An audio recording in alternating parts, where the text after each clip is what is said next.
1972 പുറത്തുവന്ന അമേരിക്കൻ ചിത്രമായ God father ലോകവ്യാപകമായ തരംഗം തീർത്ത ചിത്രമായിരുന്നു.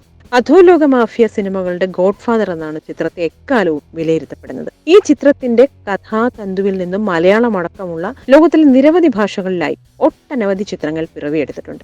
ജോഷി മോഹൻലാൽ ടീമിന്റെ 1989 സൂപ്പർ ഹിറ്റ് ചിത്രമായ നാടുവാഴികൾ ജനിച്ചതും ഗോഡ് ഫാദറിനെ കടം കൊണ്ടായിരുന്നു. 23 വർഷങ്ങൾക്ക് ശേഷമായിരുന്നു 2012 പൃഥ്വിരാജിനെ നായകനാക്കി നാടുവാഴികൾ റീമേക്ക് ചെയ്യാൻ സംവിധായകൻ ഷാജി കൈലാസ് തുനിഞ്ഞത്. നാടുവാഴികളുടെ രചന നിർവഹിച്ച എസ് എൻ സ്വാമി തന്നെയായിരുന്നു ഈ റീമേക്കിന് വേണ്ടിയും പേനെടുത്തത്.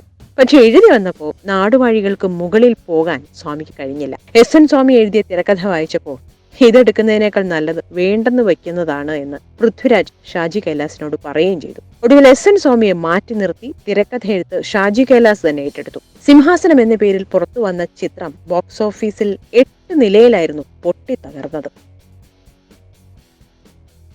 You're watching me on metromatney.com. on metromatney.com. metromatney.com. Subscribe for more videos. Subscribe for more videos. Subscribe here for more videos. Subscribe now. Thank you.